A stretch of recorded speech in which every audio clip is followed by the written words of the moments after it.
All right. Good evening. Better late than never. Better late than never. What's All going on, right. man? How's everybody doing on StreamYard or Facebook rather? Yeah. Oh, there's some feedback coming from somewhere. I don't know if that's What's going on, Tracy? Tracy said, "What up?" Probably like, "Where you guys been? Why are you so late?" Anthony, what's going on, brother? Peace. Hello. What's going on? What's up? Tackling a tough topic tonight, guys. Tough topic. Still keeping it upbeat, but tackling a tough topic. I know they're probably looking. We're missing them. Huh? Say again. I'm hearing some feedback. Yeah, I hear that. Hear it on your. I do. 1, 2. Tracy says his mouth. Oh, wow, you saying that? Wait, you saying that because Charles? All right, so Charles is either not on or be joining us late, or we're figuring out, but we're working it out. Yeah, hopefully he'll be on with us, and we got Mike Camp up here hanging out. We got Regine. We just shout out Anthony, Trey. I'm looking for Pops. Where's my Pops at, man? Where you at? I don't see him up here yet. I'll shout him out early. Yeah, so our show primarily has had a lot of different angles, and we talked about a lot of different things. We've had incredible guest speakers on. Tonight, we're supposed to have a guest speaker on, and hopefully Charles will be able to join us also. There was some technical things going on that side. And Tempest is here also. Welcome. Mike said, we're going to tackle this upbeat. I'm gonna try to stick to that playbook. You know what I mean? But I do want to say for our hometown, me, Mike, and Charles, our hometown is New Rochelle, New York, and that's what we represent. Kia, what's going on? How you doing? Hello. Yeah, Big C Pops. What up, Cal? That's my Pops. Yeah, join in, repost if you guys want to, Yeah, please. Matter of fact, let's ask. Why don't we ask everybody to do that? That's something we haven't done before. Why don't you guys that are joining in, why don't you repost on your page? Because we want to kind of make this a broad conversation. Because it's something that, again, it's not new. It's nothing that's something of the past or just of the present. It's something the general topic is something that we all have to deal with, are dealing with, have to deal with, and will have to deal with in the future. It's a tough topic. Some people deal with it easier than others. I think there's no good way to deal with it, but some do deal with it better than others. I think that's fair to say. Yeah, definitely want to also shout out Kia and Lorraine and we're gonna jump right in. I see up here, a second ago, Tracy said, "R.I.P. Stud Doogie." That is Yeah, absolutely a fact. It's absolutely a fact. yeah. When you got that call, Mike, what was your, I don't want to say your reaction. I'm not quite sure. You Hey Donna, it was a for me personally, like it with him, it kind of hit me hard because in a like I think okay, so as soon as I heard that news, like I kind of thought back. I don't know if I mentioned this with you or somebody else, but I had actually Ron and I had a conversation specifically about his health condition and stuff like this is a little while ago, know, and just what he was battling because it was something that I don't want to get into necessarily someone else in the someone else in the yeah, there's a lot of feedback still there. I don't know do you have audio coming out on your end somewhere? No, all right, I'll I turn heard the mine. feedback actually in our test when we first jumped on, but then again, I mean, it could be my joint. I don't know, but I heard the feedback. Let me see.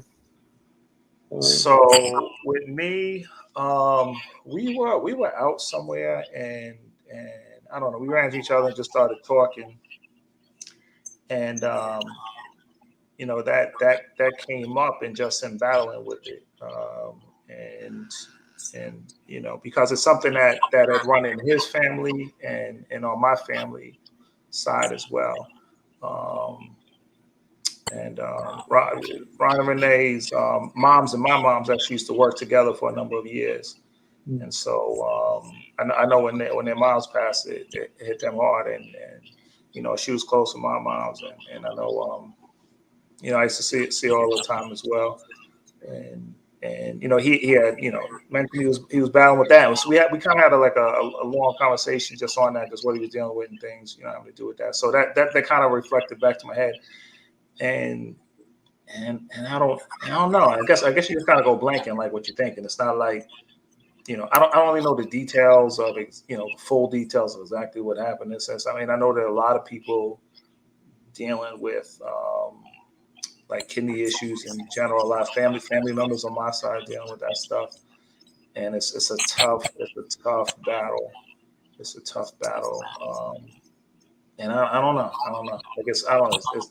So that's what kind of flashed in my head. That the conversation we had, and it was just something he's been battling with, and it's again it's not an easy thing to deal with.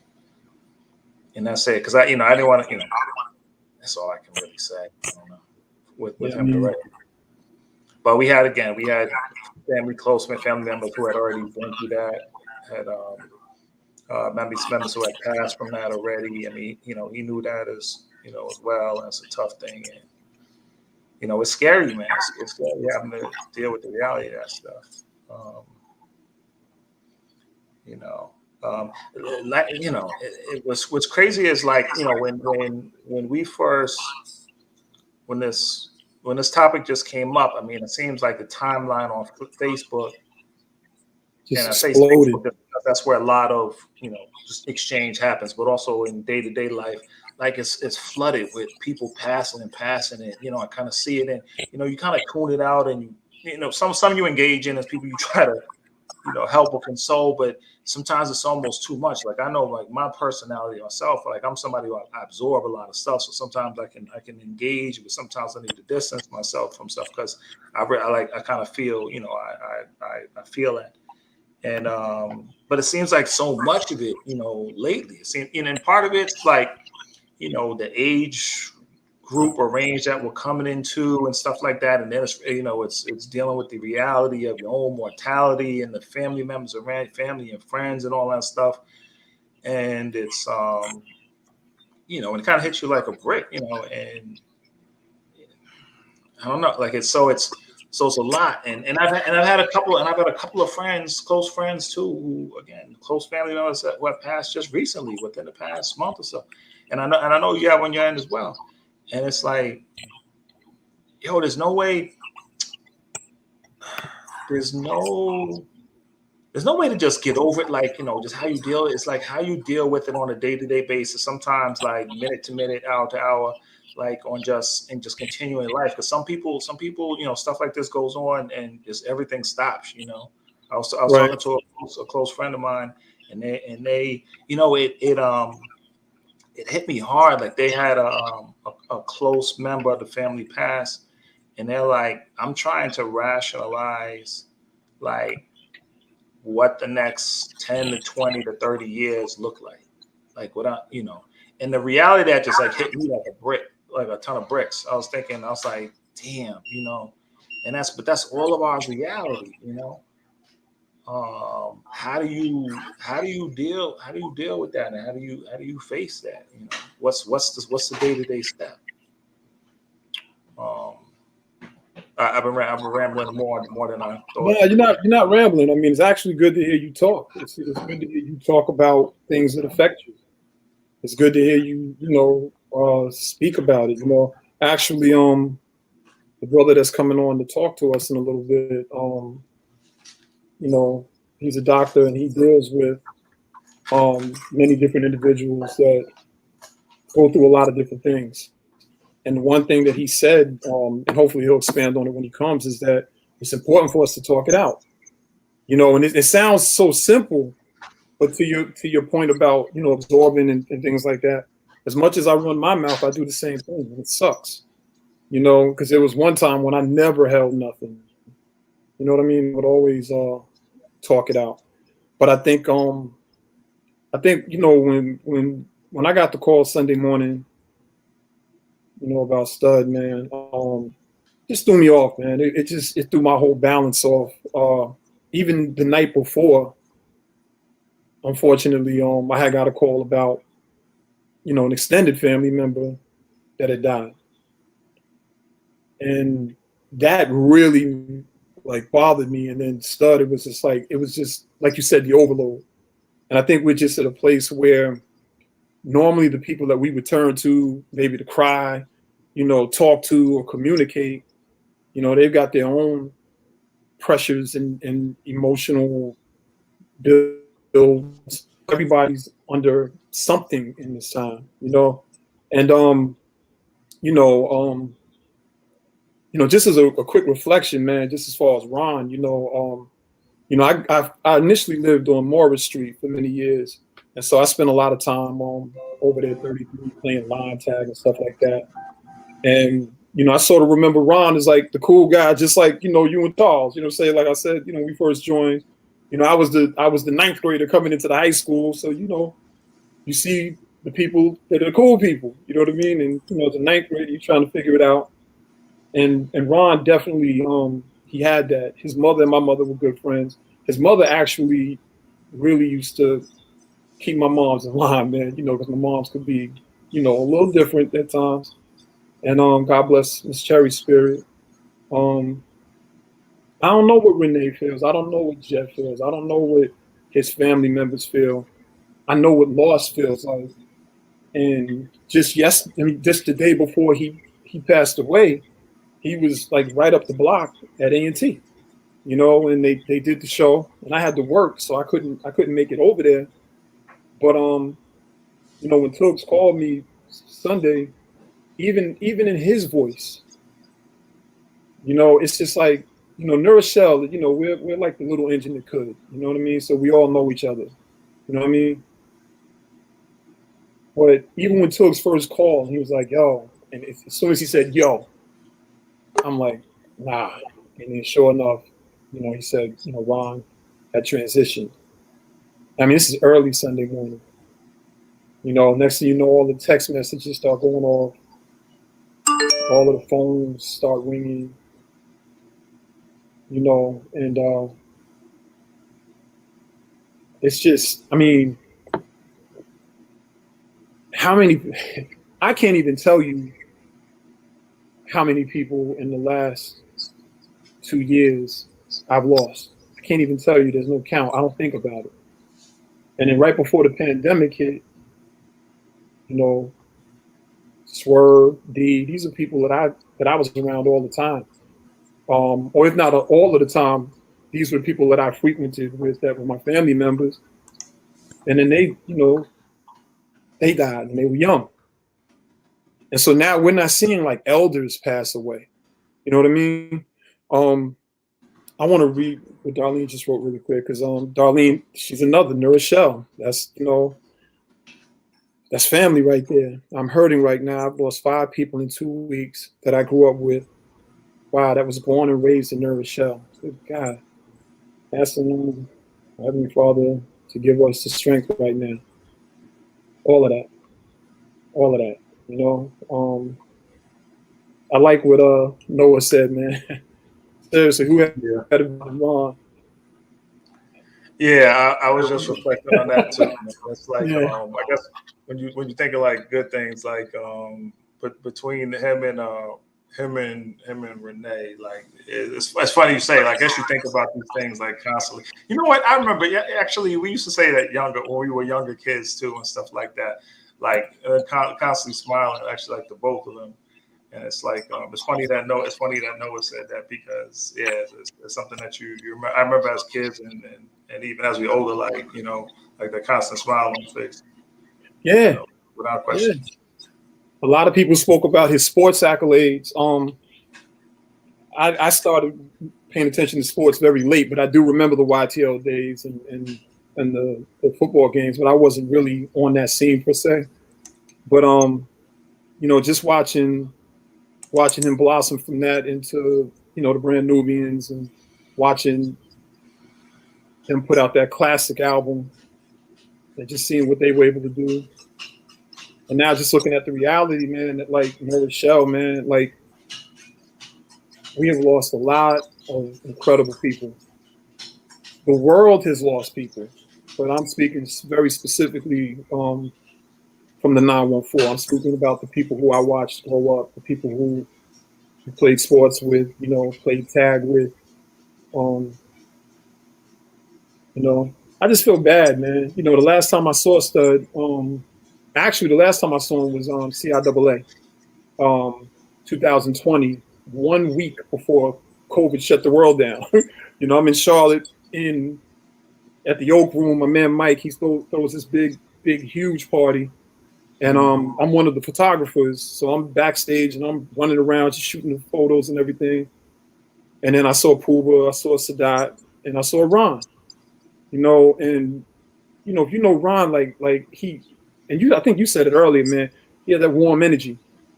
You know what I mean? That loving energy that, and of course, when you see him, it's always that love, you know what I'm saying? And you're always reminded that that's love. You know what I'm saying? This is love. Like, what's going on, bro? Peace, bro. How you doing? Da, da, da, da, da. And I'm like, hold on, let me get my picture. You know what I'm saying? They got it real quick. And the fire marshal came in, and literally, the Brand Nubians was about to go on. The fire marshal shut the whole thing down. There's thousands of people in these 4 different clubs, all connected. And he shut it down. So I'm standing there, and Sadat and Puba and Ron, like, what's going on? I'm like, I don't know. So I go to the back, and I'm asking Mike, like, he's like, they just shut the whole event down. And I go back, I'm like, fam, like, they just shut the whole event down. So everybody's like, they shut the event down, and then they closed the doors. So now people don't know if they can go in or come out. And I'm like, what's going on? But I'm going to tell you something, and I'm going to say this, and then we're definitely going to bring Dr. Dwayne McClure on to chime in and chop it up with us. And it's definitely good to have someone with a clinical background in this conversation that can really, shine some light in other ways. But I do want to say this: to think that 1 week later, the whole world will be shut down technically because of COVID. Hypothetically, maybe it was a blessing in disguise, and that was the best way I could look at it. You know what I mean? Because just the timing of it all, and I had never seen nothing like that. I've been doing CIAA for a very long time, and that was the last time I saw Ron, and that was that last time we chopped it up, and yeah. I don't know, man. Let's get some more comments up in here, and let's get Dr. Dwayne up in here, man. Yeah, one thing I just want to, I saw Noah put a comment as well. It says, we the adults in the room now, guys. It's our responsibility to press forward. That's a good point, Noah, and that's why I said like part of this, like we're having this conversation, and like when right before we came on, said with Dev, it says, okay, we're gonna have this, because it seems like just a, it's like this conversation that's dragging, but ultimately, it's our responsibility to stay uplifted, and when because everybody, there's no way around this stuff, right? And everybody's going to go through it at different times, right? So it's our responsibility to keep the others propped up around us during this time. That's one thing I know for sure. You know what I mean? Like like I mentioned with Dev, like something we share in common is like the kind of way maybe our heart might go out to the people around us, or just like compassion or empathy on certain things, and like when they feel it, you feel it. So like I know myself, like I don't feel myself as right unless the people around me are good in a sense. And so that's kind of, I think, the responsibility that Noah's speaking to. Yeah. So which isn't easy, right? Because you take that on, which is absorbing a lot of pain, stress, negativity, and then even yourself, then you need to release that somewhere else on your own. You know what I mean? Because once you absorb it, all that. And really quick, before we bring Dr. McClure on, I want to say to Noah, who is officially one of us, we just haven't seen him in a minute. He started with us, so we got to get you back up in here sometimes, man, and chime in and chop it up with us. But Noah, to Mike's point about feeling, and this thing where sometimes it's like, and this is not what you're saying, no, when I'm just speaking just sort of devil's advocate, when some people are like, get over it. I look people right in their face and I'm like, my grandmother passed away in 1986. I was 15 years old. I was in my 30s before like I could stop like shedding some type of a tear when I thought about her. I was so grateful for her for taking me and giving me a place to live. And it's just a whole, just the love that I had for her and have for her, it felt like that. So if I thought about it too much, it sometimes would take me back, and it just hurt. It just hurt. And I mean, just imagine you go into your job, and you 30 years old, and you think about your grandmother, and you're fighting a tear. Some people just cope differently, and that support mechanism, for whatever it's worth, the empathy really, for me, lies in understanding that I can never feel exactly what that person is feeling. I might have had a similar experience, but I just don't know. And I'm going to empathize with them, and I'm going to try to be there for them. But then in the conversation, sometimes you'll find that you really do feel what they feel, because they might say something and you're like, oh, this is exactly what I was thinking and feeling. And we're just at a time right now that, like, from an emotional perspective, it's like most people are either stagnant emotionally, meaning it's just the water emotionally is just not flowing. It's just, where do you go? Or they're traumatized or whatever. And it's just like, this is why we're having this conversation. So listen, let's get Dr. Dwayne McClure on here, and let the brother speak and chime in with us. And yeah. All right. Good evening. What's going on? How you doing? All is well. Yeah, man. Thank you for coming and spending some time with us, man, and chopping it up with us. And I know you're a very humble brother, so I know you're like, oh no, don't worry, but please, introduce yourself. Tell us who you are, man, and let's chop it up from there. So first of all, I want to make sure I have the different panelists. Is it Noah? No. Noah's not with us. It's just me and Mike tonight. Okay. Noah officially started with us, and I was just sort of throwing it out there, like, yo, dude, come on, come hang out with us. You know what I'm saying? I saw that name on the screen, so I just make sure. Yeah. So yes, you already have my name, Dwayne McClure. For the last 20 plus years, I've been a licensed clinical mental health counselor. My doctorate specifically is in management and leadership, but a lot of that focuses on neuroscience, neuropsychology, and helping people understand how our personalities work, how our infrastructure works, basically how our brains are wired, and the software of the mind, if that makes sense. Mm. And as I'm picking up on this conversation, I'm listening to some powerful words like empathy. I'm hearing Dev talk about losing his grandma in 1986, I think, and still having space to grieve that. And in that moment, I started thinking about, we sometimes talk from here to our fellow man, but we're so much more than that. We can communicate at the level of our cognitions. We can communicate at the level of emotion, and we even communicate it at the level of the body.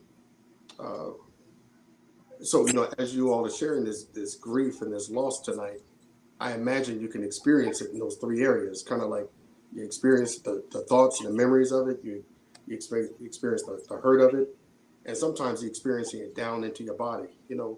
Have you ever been maybe in front of your computer and your shoulders are up?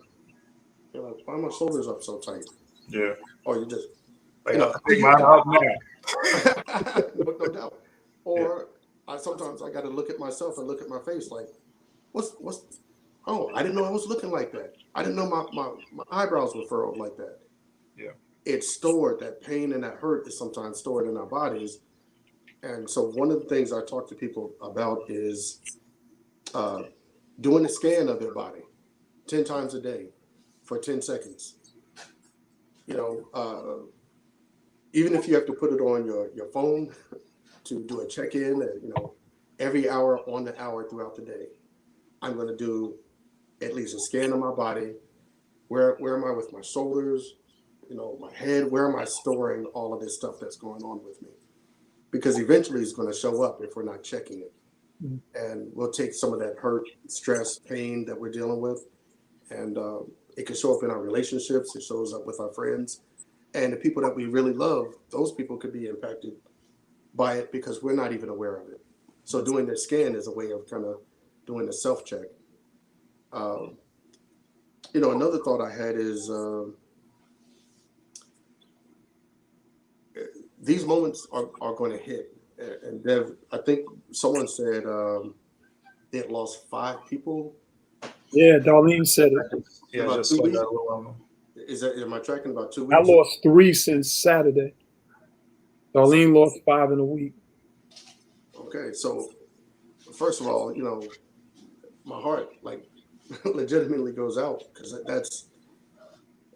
I've gone through those experiences of having, kind of I won't call them death blows, but just a blow to our personality, our sense of who we are. So wellness is a true practice. Life is coming with its waves and unexpected pieces that we never saw coming. And sometimes we're so used to scanning the environment for negativity that we can stay in the space. So think about it, 500 years ago, people had to scan for lions, tigers, and bears. Our brains are designed to scan and look for things that might hurt or harm us. Mm-hmm. Our brains are designed to look for the negative. Mm-hmm. So we have to find ways to offset that through other practices. And I wonder what some of the two of you do. What do you do in terms of engaging in practice? On the other side of that conversation, because if we don't work on the other side of that, we might have a tendency to stay on the negative side, and then when worse things happen, it even buries us a little bit further down in that mountain, if that makes sense. Have the two of you identified a practice? Is there anything you've done over the years? On how to release everything? Yeah, to check in with yourself, to stay on the healthy side, because we're so used to scanning for threats, we don't always scan for rewards and opportunities. You know what I was going to share? It's something that's tough, and I guess it's definitely, it's probably something that's not that it's unique to Black males or males in general, and especially Black males. Mm-hmm. I remember, so I actually one of the earliest things I dealt with was the passing of my father at the young age of 14. Mm. And it's weird. It sounds like this is like a counseling session, man. I know we don't get into this, but as I said, Dev, I said it's a tough topic, man. We here, man. We present. So it's the funny thing is that and I have sisters, and I mentioned, I don't know if they're on here or not, but like one of the main things I remember as a kid was, it's funny because I remember my father saying this. He's like, it was like a hypothetical thing in the future. If you happen to pass, go through a quick grieving and then suck it up kind of thing. And as a kid, I did that. Like I kind of, it was like one of the last things I heard, and so it's like no grieving and just suck it up and kind of take it as a man, and that's what you did, kind of thing. It's weird because I did that as a kid. So, but that stuff builds up over time, and it did over the years, and it kind of builds into stress and anxiety, and you don't release any of that stuff, and it did on my side as well. So, I think two things probably I started doing. Okay. Deal with things in general, just to answer your question, actually, is verbalizing things, getting everything off my chest. Because I was very, and even those who probably grew up with me and know when I was younger, I was very kind of quiet and more to myself, and I didn't express too much of anything. And it's funny, and now you're looking now in 2021, we're sitting here, we're giving regular speeches online. I do classes on a college level, and speak in front of a number of different 20, 30 different probably like 60 people a week. But so expression, just everything, so it's a lot more. It's different than when I was younger. And that and physical exercise is something that we even stress, just getting things out both mentally and physically. So it's something that I think I do myself regularly. It's the way I kind of release I think whatever is built up. So, all right, Dev, your turn. I want to highlight. You in the chair, my brother. You in the chair. So here's what I heard so far is Mike was talking about those three different areas. He was talking about mind, emotions, and body. He said physically, he's working out, he's exercising, so he's releasing at the level of the body. He said he's more apt to express himself than what he was taught in his younger years. That's the expression of the emotions. And to talk about it, you talked about being a professor and working at either high school or college level, and even forums like this is the expression of the mind. So you're expressing at those three different levels of the experience, and that is definitely, I would say, that's a holistic practice. If it's a part of your regular schedule, to kind of keep that in your schedule weekly. So it's kind of like the mailman: rain, sleet, snow, or shine. I've got to get these three in, because if not, it could show up as fear, anxiety, hurt. It's in your shoulders, it's in your facial expression, it's in your eyebrow, your head. You got the lines in your face, and you walk around mean mugging, and you don't even know it. And is that really where you want to be? And the other piece, I think forums like this are normalizing men, particularly Black men, normalizing wellness just by having these conversations. Dev and I were talking earlier about how many men have not seen other men do this. So we pass on trauma by telling people, man up, over some real stuff. We're losing real people, that matter to you. I don't think it works like that. What does man up mean? Like, Dev, you said you lost your grandmother in 1986. How does one man up over the loss of your grandmother? Right. That's real. We're talking about the woman that man up, raised you and brought you into this world and took care of you and fed you and all that. Real. If anything, manning up. I'm hoping that these forums, people are recognizing, I got to talk things out, I got to express things out, from the feeling level, and I got to get things out physically through exercise. And that is the new model of personality: mind, emotions. I wouldn't say new, but that is a healthy model of personality: mind, emotions, and body. All three need to be spoken to. And I'll add one piece is If we learn to listen to our central nervous system, it's communicating to us. So if you find that your shoulders are tight, if you get butterflies in your stomach, if you feel like your heart is beating out of its normal rhythm, your body is giving you clues. Have you ever had your, I don't know if any of you wear the little Apple Watch. Has your Breathe app just come on sometimes and you don't know why? Mm-hmm. The watch is telling you there's something going on in your body. Pay attention. I can tell sometimes I'm not breathing, or my watch will click on and tell me to start breathing. I say, okay, it's picking up something in me I'm not fully aware of. Yeah. At the physiological level, it's telling me, check yourself, because you're dealing with something that you've not put words to yet. So slow down and kind of do a scan. What's going on with you? That's I like when you mentioned that before, like doing a scan like 10 times a day, and it's probably even needed more than that to check yourself, because so much of it is like subconscious in the way that you carry yourself, holding the tension, and and lock everything inside, just stress wise. Again, if it's because and this is all again still connected to loss and anxiety and stress and how you deal with it, but it's so easy to carry that around and not realize it every day. And there are those who carry it around openly. Like again, something we see regularly on Facebook. There's a lot of people who purge everything, and they put it out there, and then it kind of it almost seems overwhelming for some. They're like, "What's going on with this person? They need to do something else." But I know it's all keeping it in a healthy balance for yourself. And not that we need to get into that, but that's actually a topic I'd probably like to come back into, like what you think about how everyone, how there are a number of people kind of purge through social media kind of thing. Let's talk about it.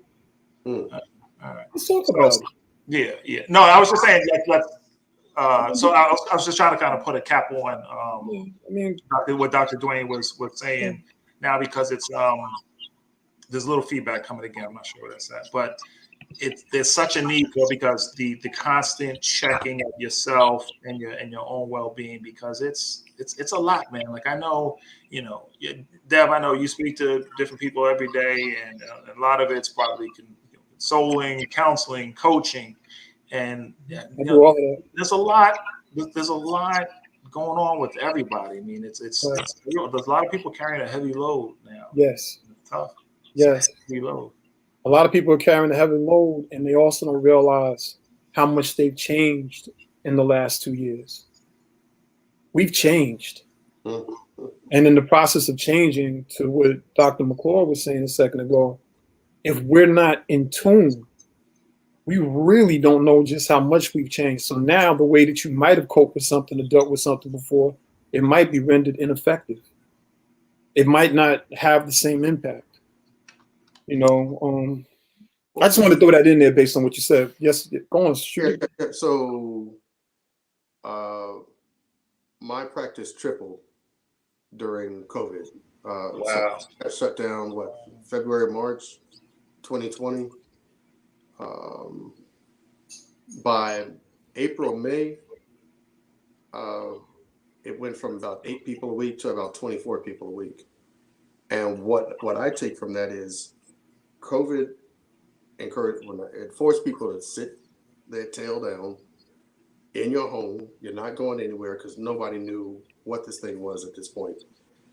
And people had not left their homes in 2 months, and you can only clean out with so many closets and Salvation Army and all the clothes you want to give away before people start having to deal with their own stuff. And sometimes right underneath the surface, we are a mess. I don't mean this kind of surface, just kind of symbolically. On the outside, it looks like we have it together, but COVID put people in the space where I think people have to look at themselves in the mirror. You've watched everything on Netflix. You've scrolled to the end of the internet, whatever that means. And so you're tired of looking at social media 10 hours a day, and you're still sitting there looking at yourself and all the undoneness that has been sitting there probably from early years. So yes, when Dev said we've changed, I think COVID shut the earth down and forced people to look at themselves and reevaluate a whole lot of stuff. Yep. Can I ask you a question, Dr. McClure?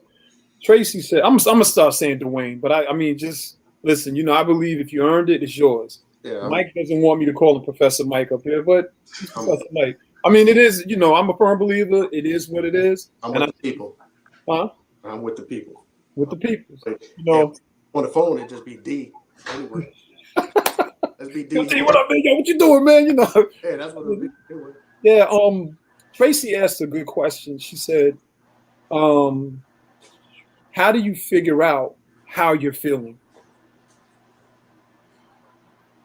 And I saw some of the examples you gave, but I don't know if there's more detailed answer, or if you even answered her question already. So I guess there's a little context that I don't have there. What I'm gathering is maybe I'm gathering that there's a bit of numbness. And if they can't figure out what they're feeling, then maybe there's a space of numbness, of not being able to really identify. I will say this. There are different thoughts on this, but there are generally 4 emotions that almost any word you can think of, any emotive word, can boil down to these 4. People are mad, glad, sad, or scared. So find a word, it's going to probably fit under those 4. So if you can't figure out how you're feeling or what you're feeling, at least start with those 4. Is it something around mad or anger? Sadness, disappointment. Glad, people usually don't have problems with glad because glad is joy and they like that. Or scared. Scared could be dealing with fear or anxiety. So I would encourage that person, look at those 4, mad, glad, sad, or scared, and start the conversation from there and identify one of those. So here's the thing with that. So underneath those emotions can sometimes be some observable behaviors. So I would encourage that person, are they eating at their regular habits? Are they in touch with their friends at the regular frequency that they've had? If you're out of touch with your friends and you're out of touch with your diet, you're out of touch with your exercise, maybe it's something related to sadness. Sadness will change someone's schedule, if that makes sense. If someone finds themselves being resentful, or they're angry, or they're indifferent to people, then maybe there's a feeling around mad going on. And once again, glad, people usually know when they're glad, happy, joyful about something. So I would really focus on mad, sad, and scared to take it down to 3. That's some good advice. I think I might have a small amount of insight to that. Please. Dealing with just thinking of something probably I don't do in the best way, but it sounds similar to what they're mentioning. So I know sometimes when I get best way I could explain is probably incrementally mad or bothered by something. Maybe it's not a huge thing, but if it's something that's this big, all right, I'll take that and I'll pack it and I'll put it away. And then the next thing comes up, I'll pack it up and kind of put it away. And say that happens like 4 or 5 times in a row, and I'll just keep on moving forward on things, right? So it can be a week or 2 later, and then I'll feel upset, angry about something, and then I won't have a direct connection to what's pissing me off, something like that. So I'm thinking of maybe that's like in relation to what was it Tracy who said that before? Yeah, I need to figure out. So I find myself sometime having to man, putting out personal therapy stuff.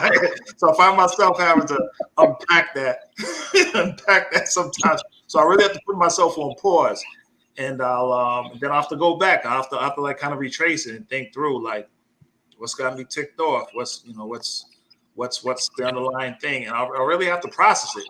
And maybe that's part of the answer. Maybe that's my kind of take on it. You have to kind of sit and stop, take yourself off of automatic, and think through what's actually been going on in your life, and kind of and evaluate it. What's going on in the past week, past 2 weeks, and kind of break that down. I know that's at least what I do, and it usually comes together after that. But and then I do what you said before. Then I have to vent. Then I'm I'm purging everything. It comes out.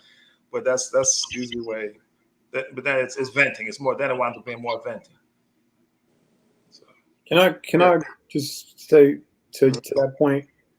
For me now, it's best to talk. For me, there was a time when I didn't talk a lot and I got in a lot more trouble. I'm just going to leave it at that. But wait, whoa, what? Leave it at that. I'm sitting there purging, man. Come on. I'm leave it at that. What the hell? I mean, you got to understand something, man. I put on my Facebook wall many years ago, maybe in like 2015, that I kept getting kicked out of schools when I was younger. Okay. And was almost deemed truant. You know, and I went to homecoming and one of the dudes came up to me. He was like, Dev. And I'm like, what's up? I'm thinking it's the homecoming love. What's up? He's like, you're lying. I said, lying about what? He said, I read your Facebook post. You're telling a lie. I said, well, what post was that? He said you got kicked out of schools when you were younger. You kept getting in trouble. I said, I did get kicked out of schools. He could not believe it. His thinking was like, the Dev that I met my freshman year of college, there's no way in 1,000 years you were a troublemaker or in trouble or had these issues. And what I said to him was, I was like, man, I was never like, don't think of it like the bandana, with the weed hanging out my mouth, with the 4 or 5 in my waist, ready to go to war. It wasn't like that. I said, but I was going through a lot. We were technically poor, didn't have a father figure. Grandma was doing the best she could. She took all of her grandchildren in. There was a lot going on. And when I was in Isaac, young, before I got kicked out of there, the reason I kept acting a fool in class, I think now looking back, was I didn't want the attention on me. I had 2 pairs of jeans. No doubt. I had 2 pairs of jeans, bro. And I'll never forget it. And I'm not going to say who it is because me and her talked about it in like maybe about 7 years ago. And it was one statement that one of my peers said to me, and it basically traumatized me. And all she said was, in front of everybody, she was like, he keeps wearing the same jeans every other day. And she caught it. And she was right. I was trying to switch it out. I might wear it tucked in one day and not wear the shirt out the next. I might switch, I might roll up the cuffs. But a lot of it was, if I can take the attention off of me and make you the butt of the joke or start some mess and get in some trouble, no doubt, it was an easier way for me to deal with everything that was happening back at home. And that's not a mark on my grandmother at all, because I mean, God bless her. I mean, she's a goddess. I mean, she's a goddess. Way for me to deal with everything that was happening back at home. And that's not a mark. Somebody brought me back up. Mike, you watching 2 screens? Mike got 2 screens. You got 2 screens. My second screen isn't working tonight, so I'm on 1 screen. That's why every time you was like, "It's something with the audio," I'm like, I know it's not me. My second. That was me that one time. That was But I mean, just going back to when I started getting into more serious trouble, I was never a truant by the true definition of truant, but there was a lot of things going on that I didn't know how to process. I had no coping mechanisms. No one had ever talked to me about talking things out. In our community, and I'm guilty of this, so let me say that openly. In our community, it's the highway. It's my way or the highway, as from a parental side. And you're gonna do what I tell you, and you're gonna hush up. And sometimes that whole suck it up mentality comes in. But I mean, I know I'm a tall guy now. I'm over 6'5" now, but Mike, you probably remember me when I was a little squirt, and there was a lot going on. The bullying was going on, and even the weapons that I ended up carrying when I was younger, that came out of the bullying.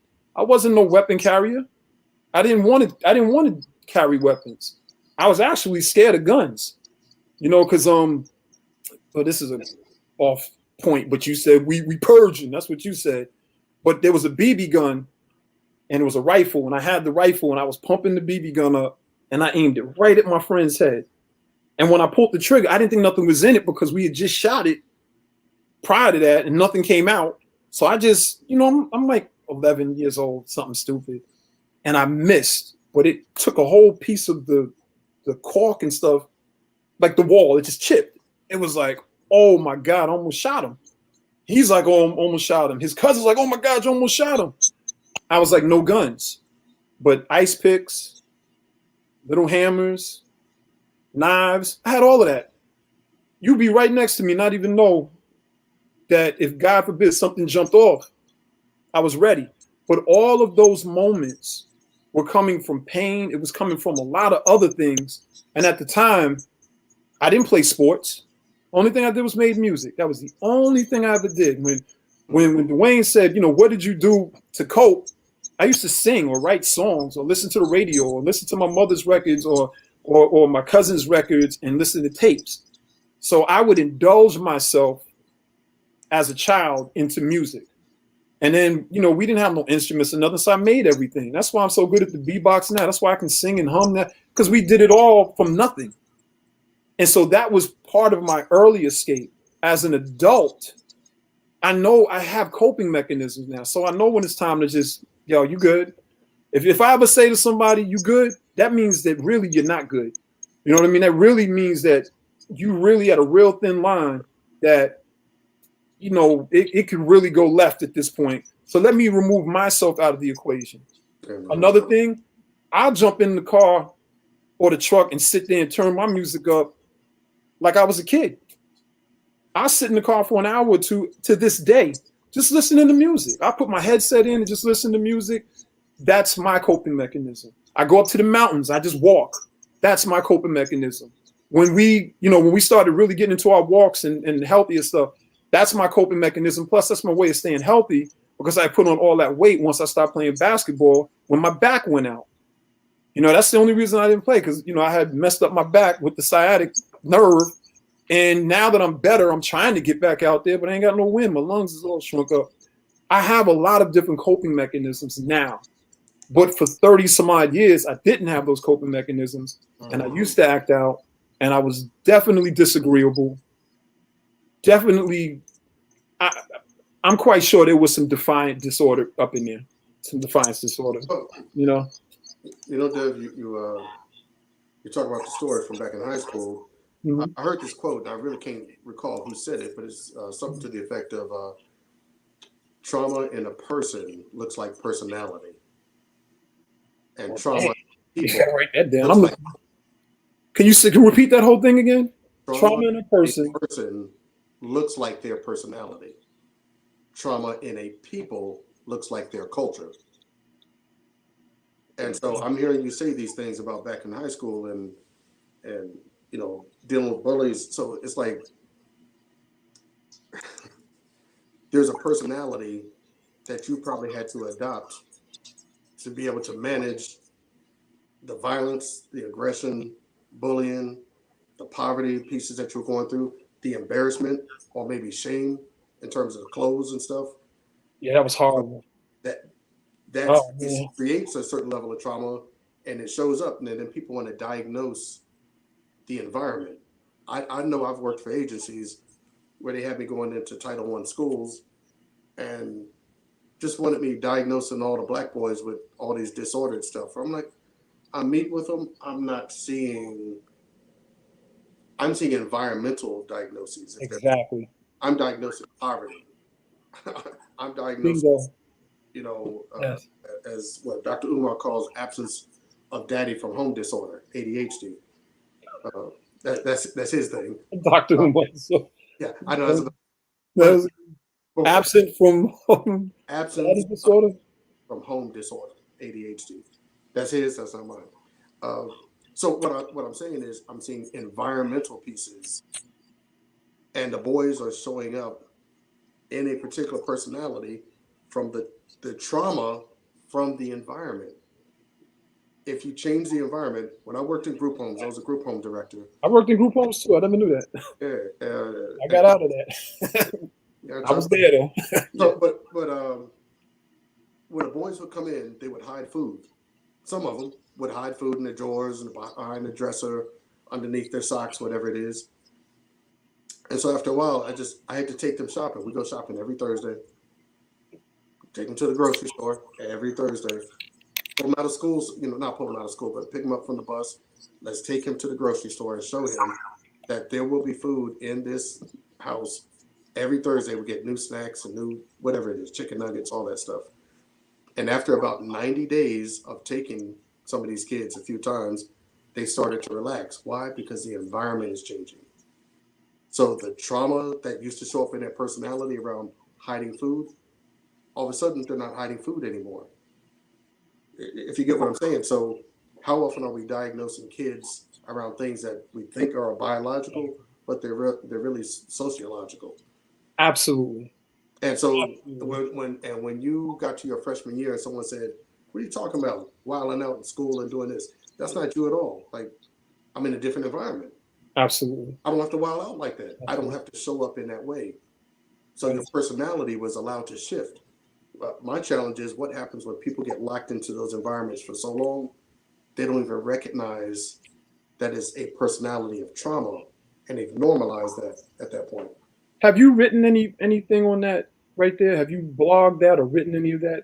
Or can you say that? I don't know if I'm asking too many questions. No, that's Dev's way of saying you need to write on this. You need to blog on this. That's objective, my brother. Yeah, but you know what though, because I'm listening, and I remember my sophomore, junior year of college, I wrote a paper called The Limited Scope. And at the time I was still living in the projects. And then when I wasn't in the projects, I would be at my parents' house in Greenberg. And it was always that left, right. And the thing about it is I always try to explain to people that living in the projects is really not what you think. A lot of times you're only going to get the crime. This is what they're going to tell you, the crime. But they don't tell you about the older people that live there, that's been there 60, 70 years, whose houses are immaculate. You know, they give out candy to the children. They don't tell you about the church folk that live there, the Muslims that live there, the people, the sense of culture that's there. The only thing you get is there was a shooting in the hood and somebody died in the hood. And the reality is all of those things are true. Those things have happened. But it's like I had to start telling people, like, if you're going to talk about my hood, you better have a bunch of boxes and circles that we can write in that one circle that you think is the hood, because you can't encapsulate. You know, the best thing that Tretch said was, like, if you've never been to the ghetto, stay the F out of the ghetto. You know, and at first, you know, when I used to quote the lyrics, it was funny to me. But then the more I thought about it, it really was. It was really from a warrior spirit. It was really from the thinking that, to your point about those who might be in these environments that might not be able to change their thinking and change their personalities. I'll go as far as to say this. Almost every person that I know that I grew up with, that grew up in the hood, every single one of them, they are all doing amazing things. Hear me out. Now, there are some that ended up getting incarcerated. There are some, unfortunately, that got killed. There are some that actually killed. This is the reality. We keeping it hot. This is what happened. But if you talk to any one of them, if you talk to the ones that, quote unquote, made it out the hood, or quote unquote are still in the hood, they're doing incredible things. People just look at where they live and act as if that's the end all be all to their lives, as if there's not so many different nuances because of the situation or because of where you live. I don't want to make this conversation go in too many different places, but what I'm saying is, for me, it's easier. And it doesn't matter who I talk to. I was on a conference call yesterday with just some very powerful people. I'm just going to leave it at that. And we're talking just like we talk now. Mm-hmm. Now, you wouldn't know that one of the people that's on the call that's incredibly respected and everything else, they was from the hood. Mm-hmm. But to your point, someone mentored them, showed them something a little bit different. Then they started getting these interns in these different places and positions where you had to come in, you had to do certain things, you had to talk a certain way, and it broadened their scope. The paper that I wrote about in college, I called it The Limited Scope. And my professor was like, yo, man, we might want to publish this, because I was talking as an insider, as if I was looking from the outside. And I was giving both nuances, from the inside looking out, from the outside looking in, and then just showing people that really that meeting point that we're talking about. When we ended up moving to the hood, and my family will tell you this, my grandmother, we were middle class for many years. You know, we were classified as middle class. My grandmother worked up in Westchester. She worked with Janine Pirro. They were all in the same office together. My grandmother's health took a hit. And then, you know, just keeping it 100, you know, we went from having our place and everything else. She went to the hospital. Some real crazy family things happened. And when my grandmother came out the hospital, we didn't have no place to live. That's just what happened. That's a family discussion. So we're not going to put that into Facebook metaverse or whatever they call this thing, and the YouTube metaverse. But ultimately, when we were rebuilding, and this is something like, if I ever write a book, I'm gonna talk about this one thing in particular, because this is what I always keep in mind, and this is why I preached to my sons, and I preached to my daughters, because I have adopted children. Everybody knows my kids and everything. I say, please, no matter what, stay humble. Please, like, I don't care what your success is, please stay humble. My grandmother did not ever foresee that she would get sick and then we would end up on welfare, end up living in a house behind a house. It was beyond her imagination. My grandmother was a glamour doll. You know, I can show you pictures of her. She was the nails always done, the hair always done, the makeup always done. And now she can't get her hair done. Now, like, you know, people are like bringing clothes to the house for us. Now, you know, I'm going to Trinity. That was my school. And we going in the boxes and taking shoes out. It was too much. It was too much of a shift, and it was too quick. It was too fast. And then, you know, and when I think about my grandmother, I think about when we were living with T.T. Barber, God bless her spirit. They just had her service Saturday in New York. And she passed away during COVID a few months back. And God bless her spirit. She was our family matriarch. But we lived with T.T. Barbara. It was like 4 of us in T.T. Barbara's house. Basically, like, me and my brother, we slept in the living room floor. My sister had a room, and then my grandmother had the other room. And she took all of us and kept us quiet up in there. And this was quote unquote public housing. So she wasn't supposed to do it. And we stayed there for almost 2 years. But this is the thing that happened. I'm going to write about this if I ever write a book. My grandmother was so excited. And she was like, hey guys, just want y'all to know, we got a place to live. We're about to move, you know. Now, so at this point, we're like 3 years basically without a place to live, right? We were staying with T.T. Barber, so it was a place to live, but it really wasn't a place to live for us in the sense where we didn't have our own. Man, we got on Morris Street, man. I'll never forget this, man. And so we going down all the houses, and you see these big houses on one side and some of the smaller houses. I see people I know. We drive down the block, then we pull up in front of this big blue house or grayish house. So we get out the car.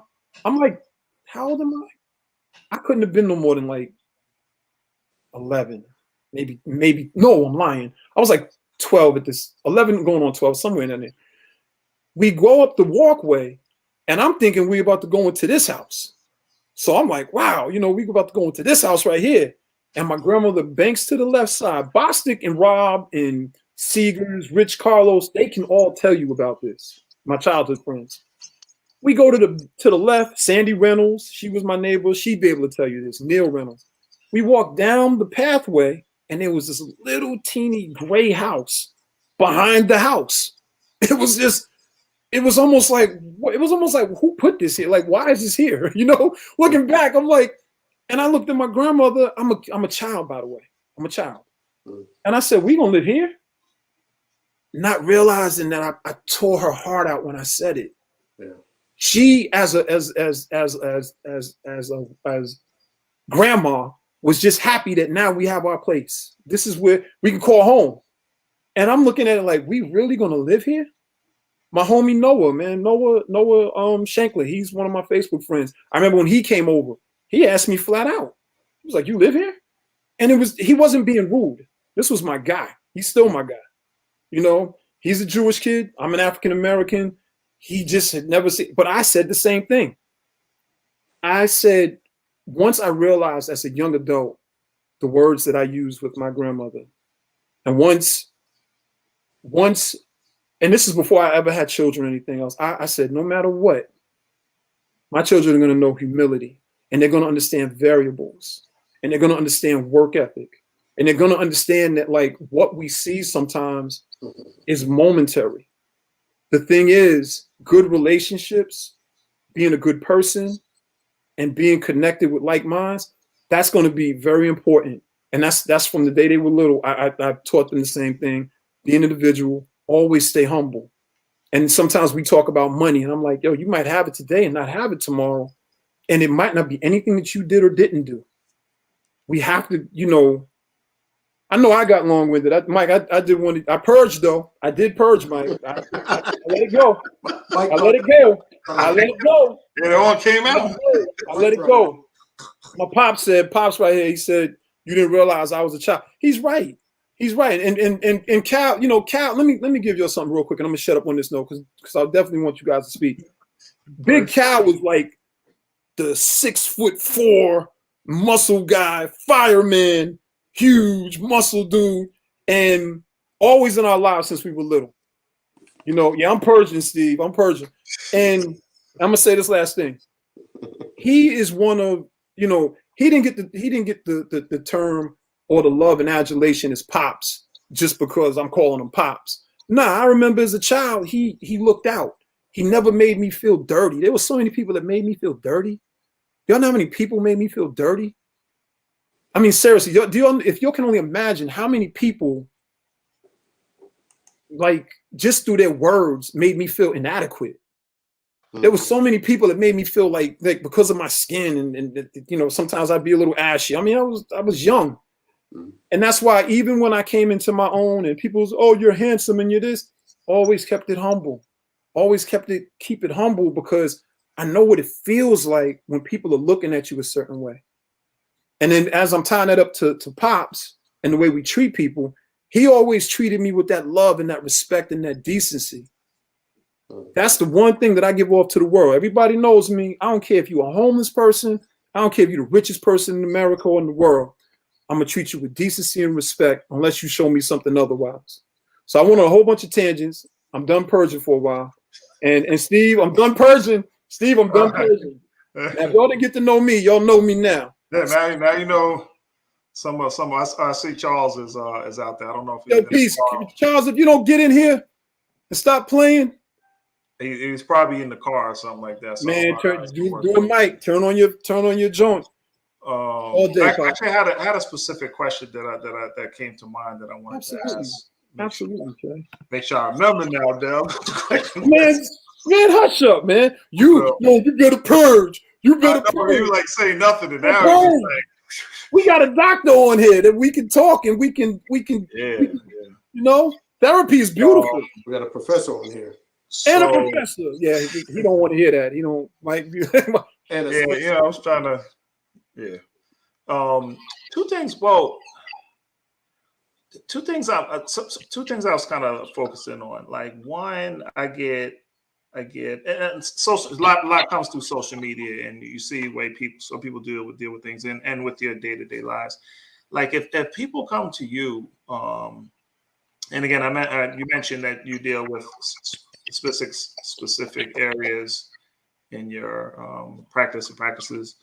What is a good, like if somebody is out there and they're going through grief, misery, because there's so many people who are going through that right now, today, tomorrow, like last week, like what's the starting place? Like I remember I actually looked up. I remember hearing this a while ago about the 5 stages of grief, and I pulled it up like before we went through it. But how do you what kind of advice is and I guess I'm asking you directly, but Dev can jump in or anybody on the live as well. Like, what advice is given to like how you deal with something in a balanced way, or deal with it good, right? Because we see so frequently, like trauma, like Dev mentioned, like you traumatized by certain things and you don't deal with it well. I know you need the coping mechanisms, like we mentioned, talking, exercise, and stuff like that. For a lot of people, that's not enough. So what when someone's on day one or week one, like what kind of advice can you give to somebody? Like what kind of path can you put them on to just deal with stuff? Or like where do you start? You know what I mean? Because I remember someone coming, and that's going to be my question, because I remember someone coming to me the day their mother passed away, and it was an unexpected death. And they had come to me because they knew that I had dealt with and passing my father as a young kid. And they said, "How do you get over it? How do you get over it?" They said this on the day their mother passed away because they were just traumatized. And the only thing I could think of at the time was that you don't. And I said, this is exactly what I said. I said, you don't. I said, you just learn to deal with it a little better day by day. You know what I mean? And so that was my advice. But from you, like, what's your input on this? You know, something I'm really processing the question here and the realness of the question.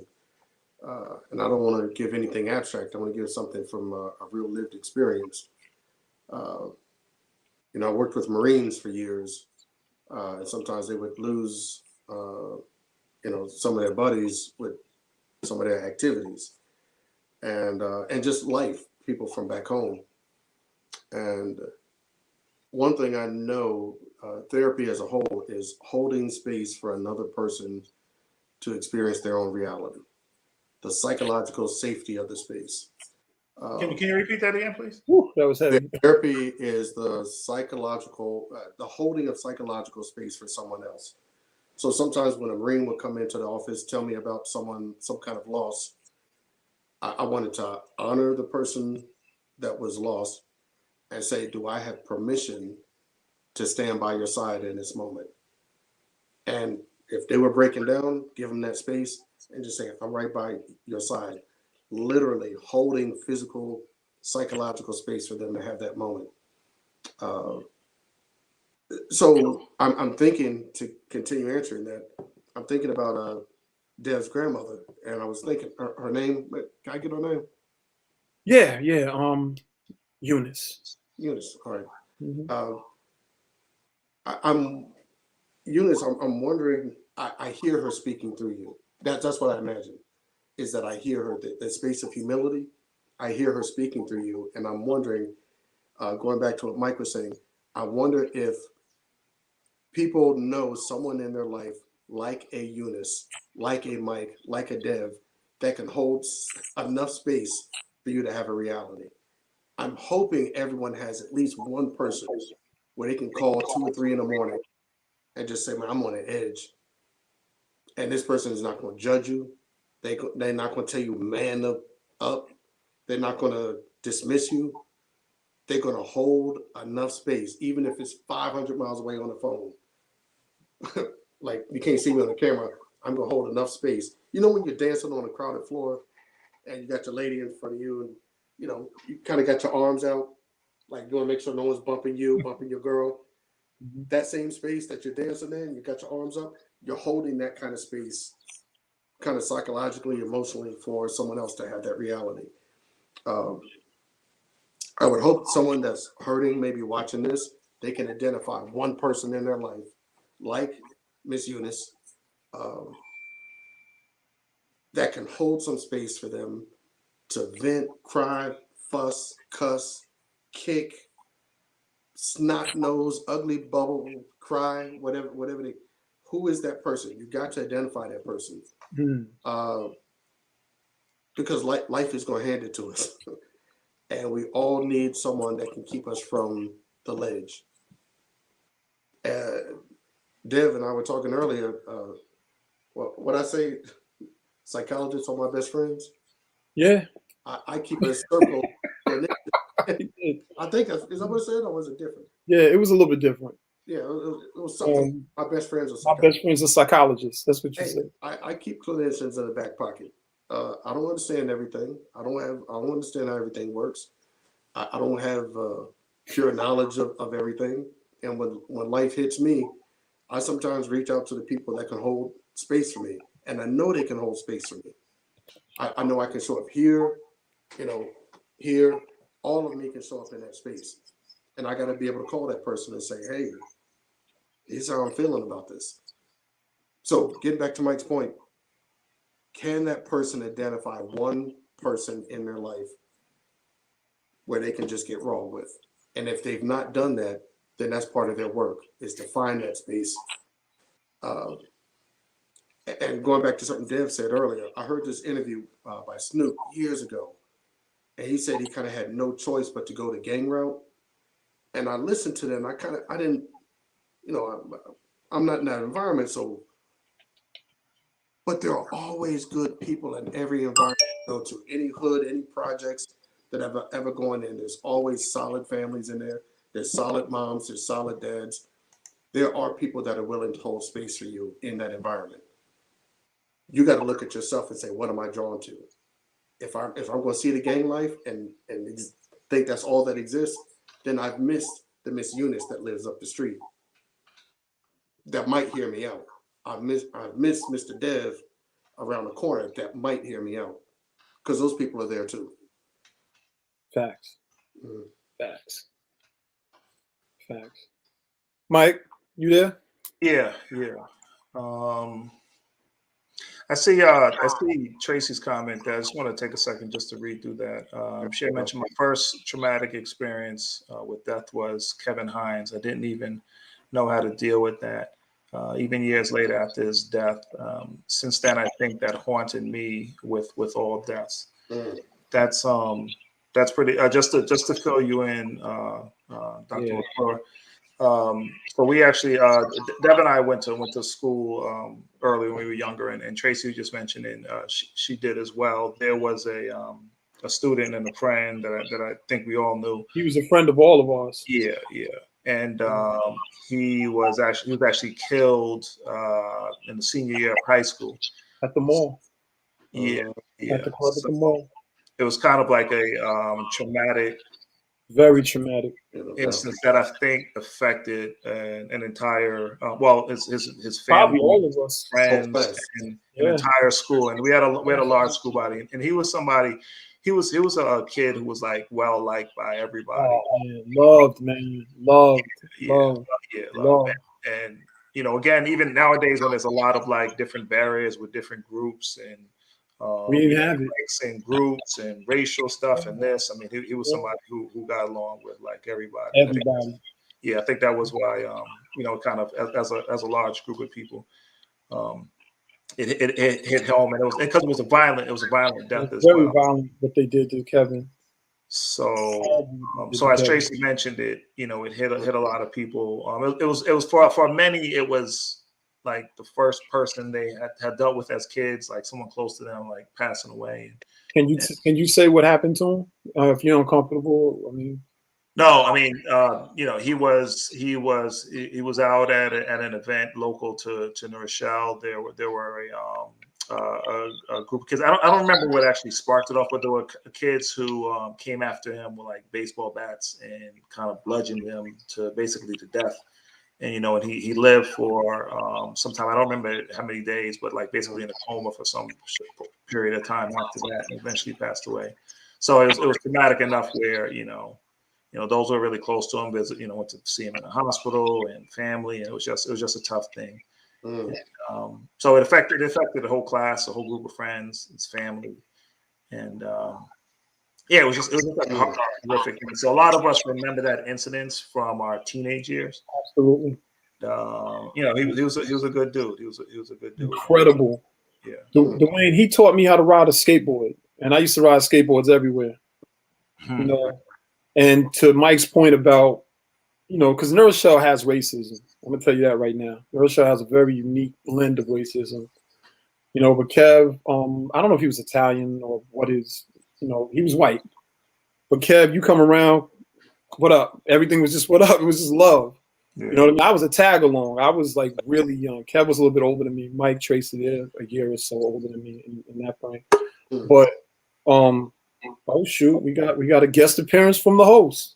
But the thing about Kev, as Charles is coming in, when that mess happened, to Tracy's point, it messed a lot of us up. It next to when Alvin Flowers got killed. Alvin Flowers is what messed me up completely. Kevin was like the second thing that just messed me up as far as being young and having to deal and cope with death. Charles, what up, man? Welcome to your show. Yeah. What's up, y'all? What's up? Man, we've been sitting here pouring our guts out to everything, man. Y'all been crying? Did somebody cry? Was y'all crying? Yeah, I mean that was. Well, you know, if we were. What you Nah, gonna ain't say, nothing wrong with that. man up, man, Nah, yo, they man. say, nah, ain't nothing wrong with that. So, Happens but sometimes, man. we just touched on we were with Remember Tracy Kevin had Hines? Yeah, Let me ask you about definitely. Yeah.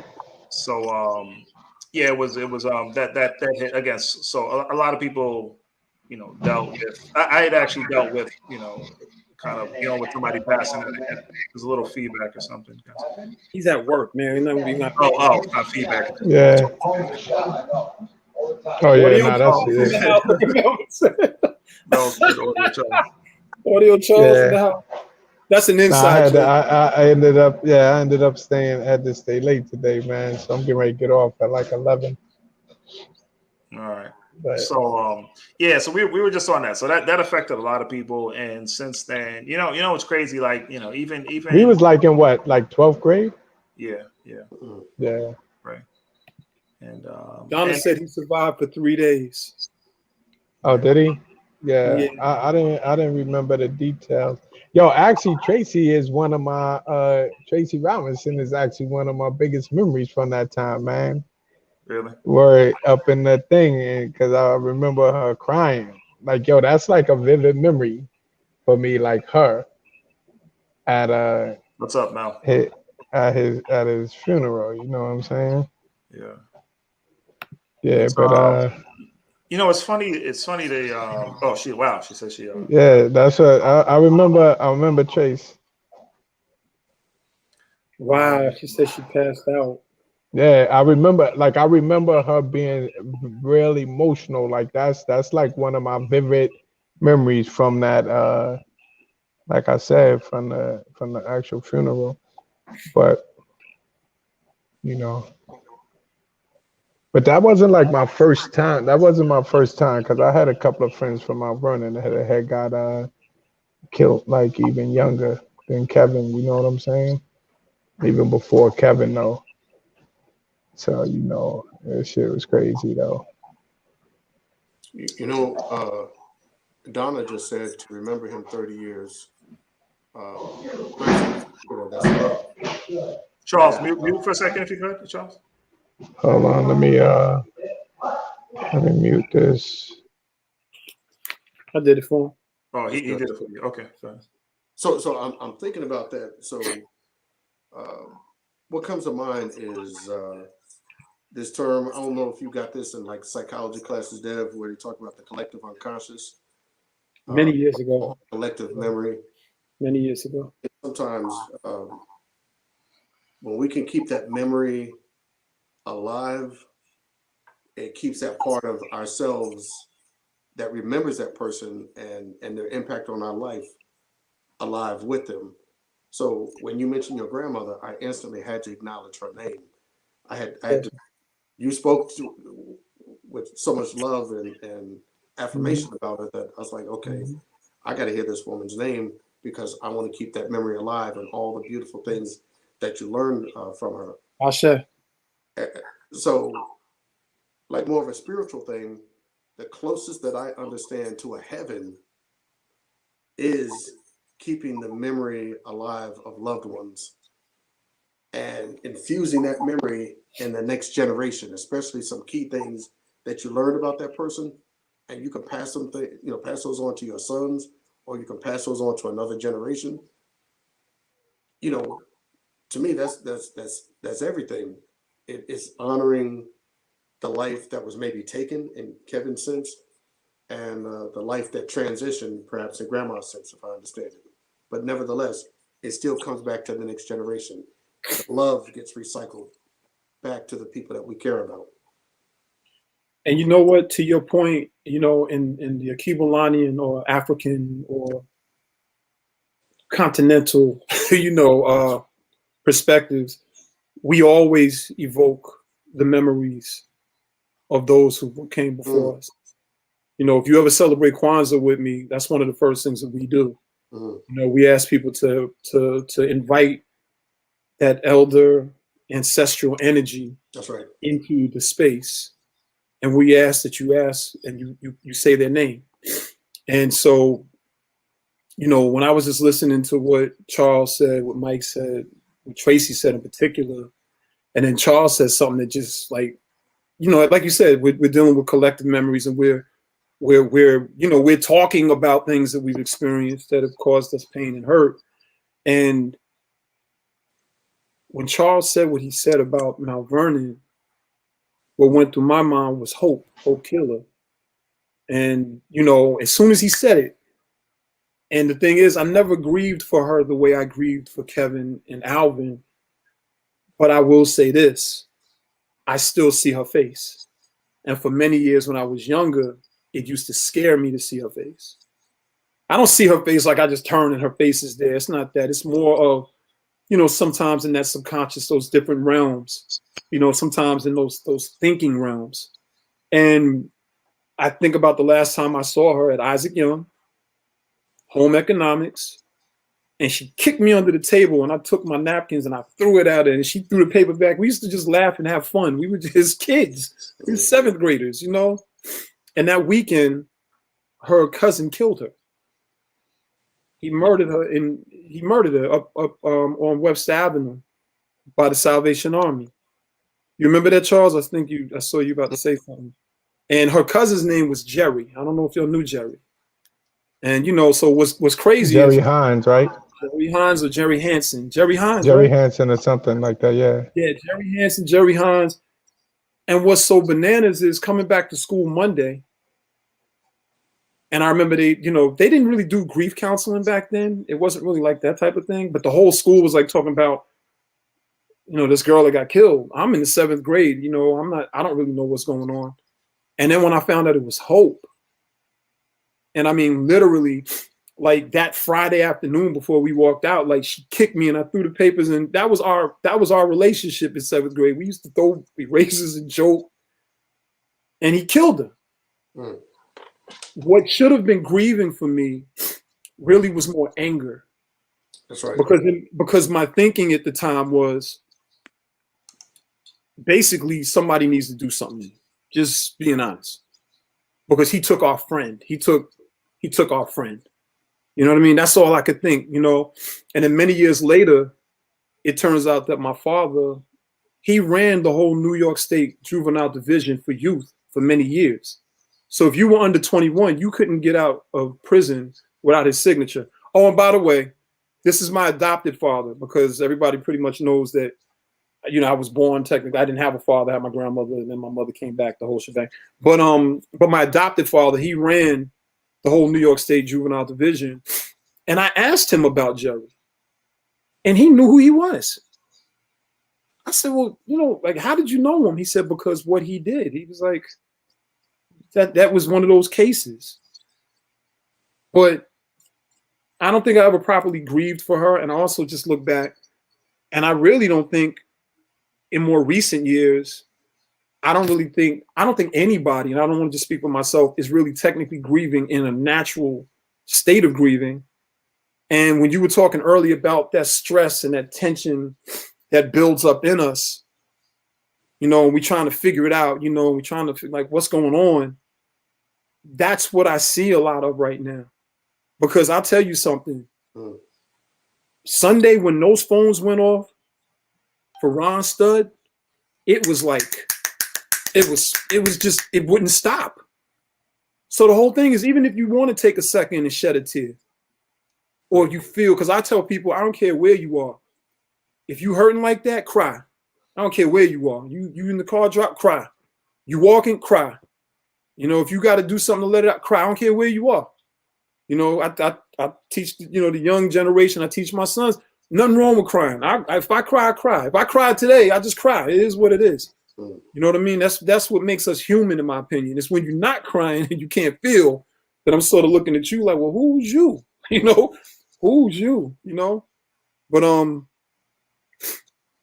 I think that something that you said earlier, that quote that you said earlier, Allison actually texted me and was like, what was that quote? And I'll come back to it because I'm probably going to rewind the show and ask you to quote it again, whatever. She wanted to know that quote. But what I do want to say is having moments like this where we chopping it up and we talking about these real serious issues, I first want to say to the world, We do this often. Y'all don't see it.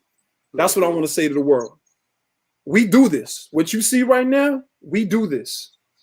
It might not happen in all communities as far as like the different cultural aspects of, because, you know, black men, melanated men, we're not monolithic. We are a very colorful people. We've got a lot of different nuances.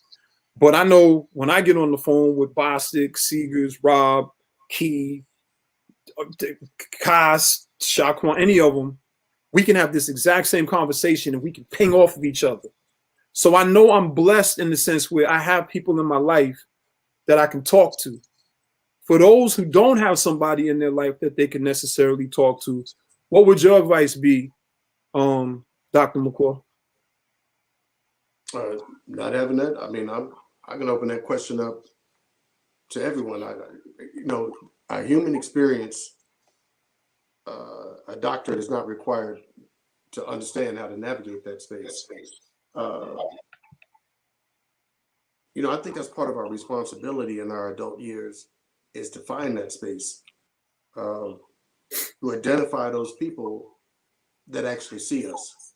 You know, you can tell when you're talking to people and they can see through you or see past you, and you can tell maybe the people that actually see you. And the people that can see you, if you get what I'm saying, I don't know if you remember the movie, was it Avatar? Is that the name of the blue people? Right, I see you. There's a scene in there where she looks at him dead in his eyes and says, "I see you." Right. And like she saw past, like that felt like a very spiritual. That's African proverbs, by the way. But we'll talk about that later. Yeah. So tell me about that. What is it that you picked up? Because you knew exactly the scene I was talking about. Well, I wasn't talking about the scene. I was taking it back that on the continent. Yeah. If they look at you and they say, "I see you," they're telling you they see the fullness of you. They're telling you they see the God in you, the goddess in you. That's right. They're telling you that you're not just, "I see you in a passing phase." They see you in the fullness of the moment. And that's something we don't do in this country. We just walk by each other, throw the heads up, and no, it's an actual stop and an affirmation that you are here, you are present.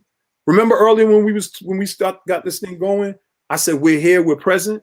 Yeah. Because I was checking the energy, I was feeling what was going on, and we were all present. You know what I mean? You know, me and Mike had another conversation. We keep it real, and we were talking about, you know, tonight, you know, because we knew Charles was having some moments over there. He had to take care of some things, and then we were dealing with some technical issues over here. And it's like, yo, can we give 100% tonight? Because that's what we came to do. We're gonna talk. We're gonna be ourselves. We're gonna be authentic. But bringing it back to your point, I see you, and you brought it to the movie Avatar. It's a deep thing. And if any of you ever greet me, and I mean, we know each other. If you ever pay attention, when I grab your hand, I bring you to me. I want you to know this. We here. We present. You know what I'm saying? Like, what's up? How you doing? I want you to know. This is a good moment. We present. It's not like, yo, get out of here. You know, get out of here. Your underarms stink. You know, get out of here. You know, yeah. So I didn't mean. We gotta find that space of belonging where people can see us, and be intentional about finding places where people can see us. Not the transactional moments of seeing us, like, you know, the head nod. That's cool, but the space where, you know. What was it? Ubuntu. I am because we are. I am because we are. Yeah.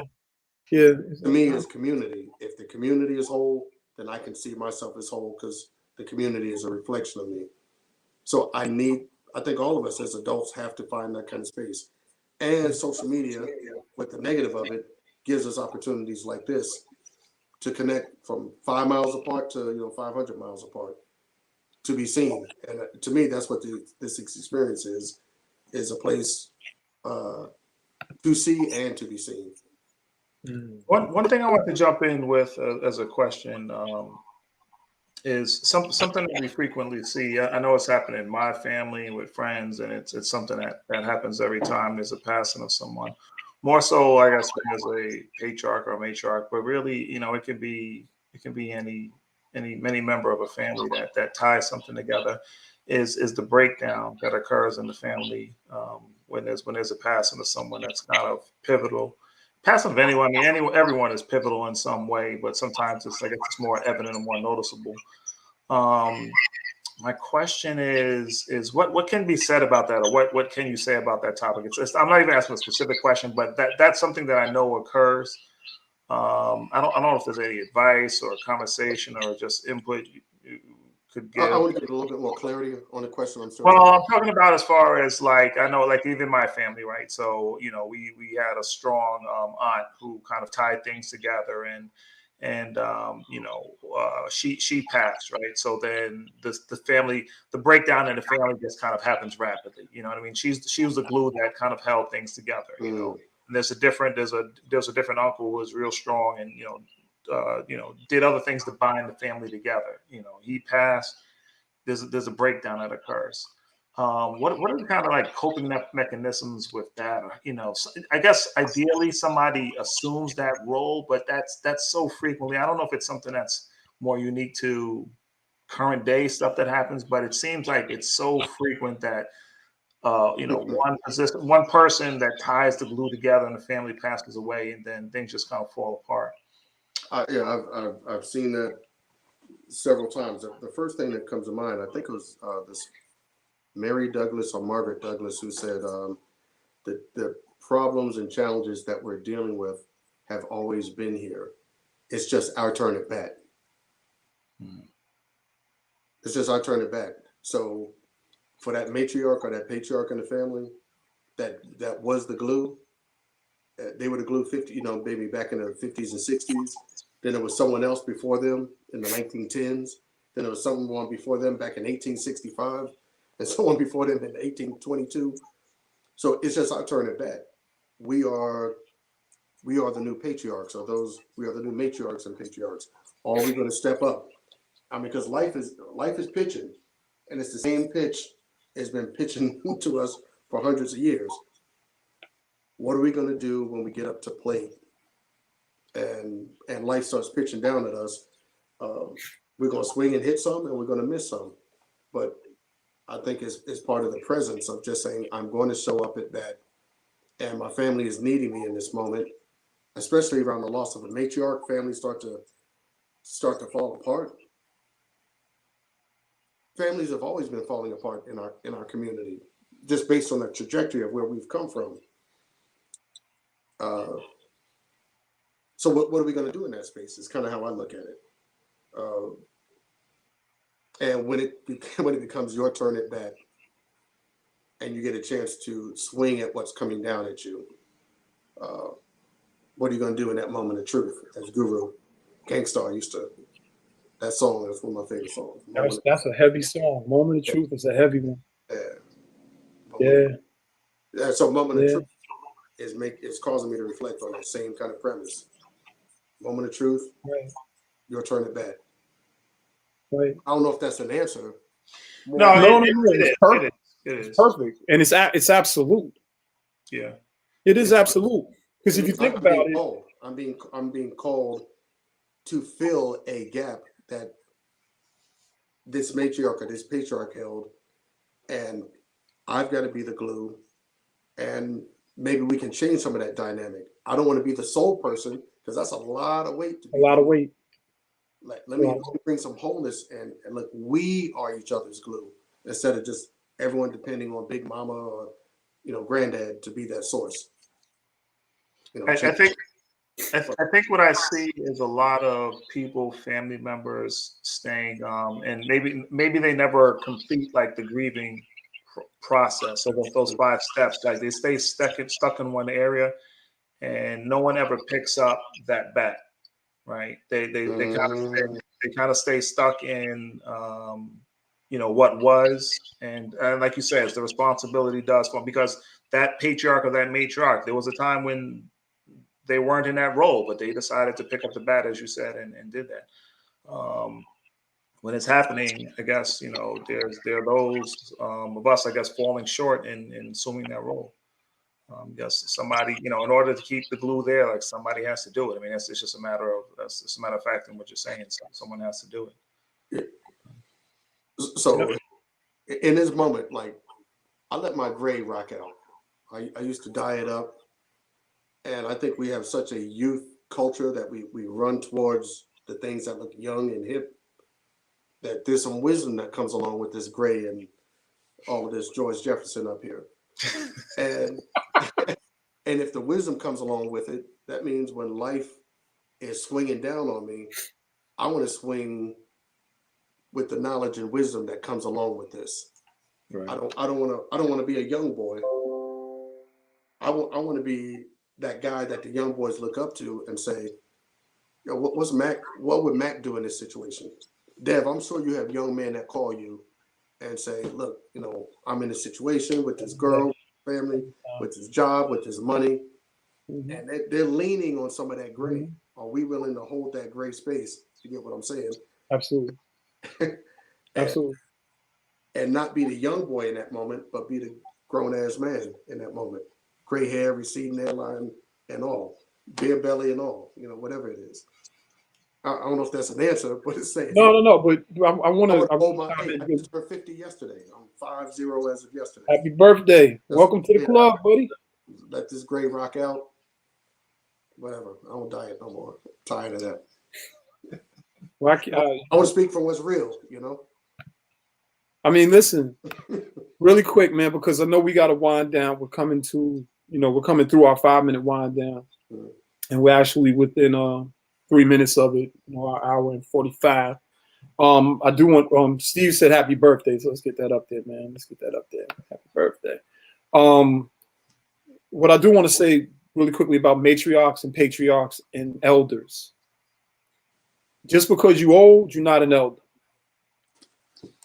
Just because you old, you ain't a matriarch. Just because you old, you ain't a patriarch. And I'm saying ain't.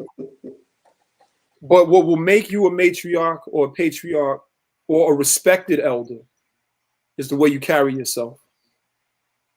When you can show people responsibility, you're not doing anything to hurt the community, whatever your community is. Whatever your community.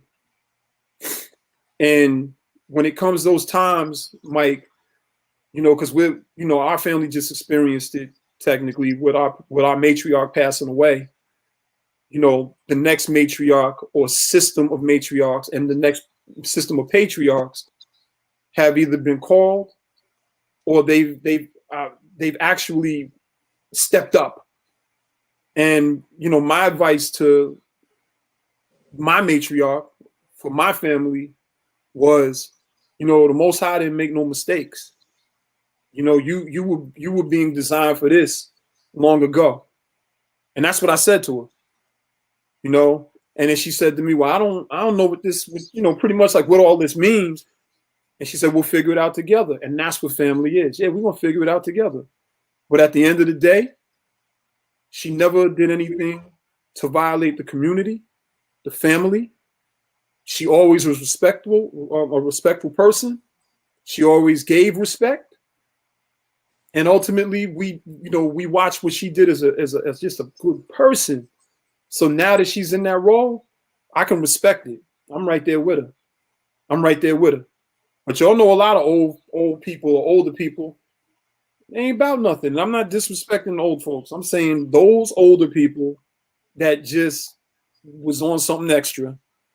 And you could see on the board how they lived and the wrong things that they did and the people that they did dirty and stuff like that. Why would you even allow them to lead you? That's just all I'm asking. It doesn't mean that you can't learn from them. We talking very specifically about that guidance. You know what I mean? So yeah, man. So anybody want to say anything in closing and shutting this thing down? Because Mike is shutting us down tonight. I'm calling him out. Oh boy. All right, fellas. Well, I know my audio is probably like a little crazy. It's echoing in here and everything, but it's getting ready to get up out of here. It's coming out all right. Oh, okay. I didn't know because it's only showing I got like the smallest of bar. I'm surprised I even got reception in here. It's probably better than what your reception has been from home or whatever. Oh, Nah. And it starts. Yo, but I caught a little bit of it, man. I was trying to catch a little bit of it, but it seemed like it was a good show, man. Needed. I know a lot of people going through it, kid. definitely, Yeah, and no, a variety of Yeah. things. You know what I'm saying? Before you leave, man, how did Ron's passing affect you? Yeah, I mean, you know what? Like, I feel like it was definitely, I know What happened?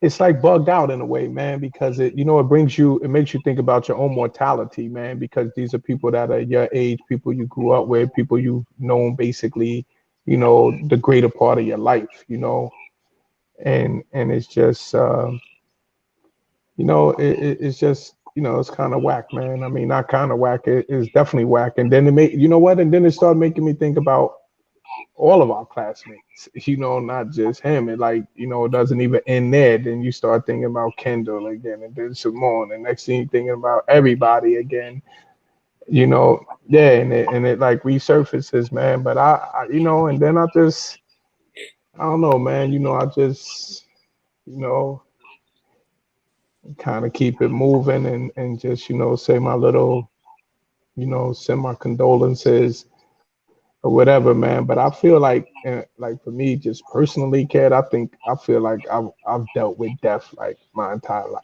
kid.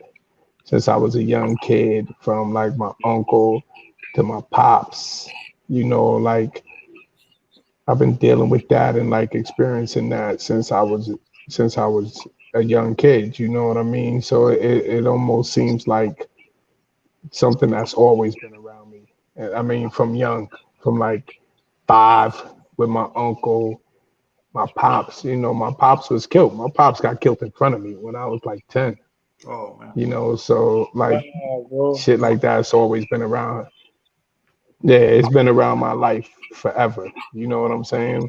So it is what it is. Like, Know that, man. But, Wow. you know what I mean? But yo, I gotta get ready to get out of here, man, because I'm trying to be out of here by 11 o'clock. All right.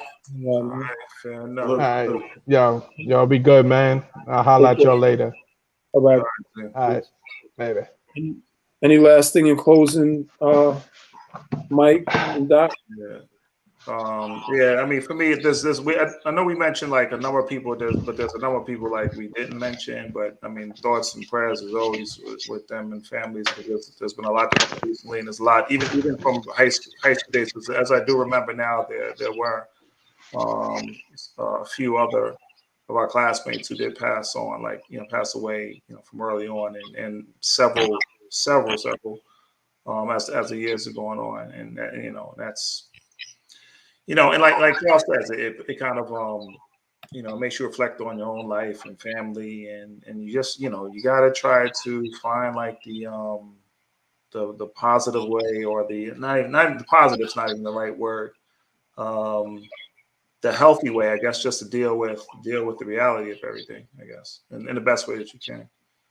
And that's kind of the job of all job of everyone, and to keep everybody, and to kind of be that leverage, or that for lack of a better word, that shoulder to lean on. How did you mention that before, Dr. McClure? You said everyone needs to have that the person that they people support. from the ledge.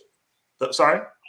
That person that you can call at any time, that can hold that psychological space from you and keep you from the ledge. To hold the psychological space, yeah, and I think it's very interesting hearing you use that that phrase, in order to, because I think that's really, if nothing else to take away from this conversation, it's really that, because everybody, and we kind of said what happens when you don't have that. I mean, then the job is to find that, right? Because I think there's a lot of truth to that, because you really can't cope with things like without having that, because there are times when everybody needs to be propped up, right? So Yes. and it's kind of, and it is difficult. It's difficult, like a lot of people get therapy, go to therapy, and all right, so you have an hour a week, all right, but you're gonna go through it more than an hour a week, right? So and that's, it's kind of like a depressing thought, but it's a real thought, and something to just It's our responsibility. yes, responsibility, to Um, search for that when you're going through it, and to be the giver of that, I guess, when the need is there. So that's going to be my takeaway, my big takeaway from this. We're gonna leave you with the last word, Dr. McClure. the Thank you only for thing your that comes time, to by mind, the way. Thank you for coming on here and sharing. and just thank you. That's all. Oh, no. I enjoyed it. The minister used to have this message he did a few years ago. And at the beginning, it said, he was talking about the prophets of scripture. He said, the prophets always knew the time we're in and what must be done.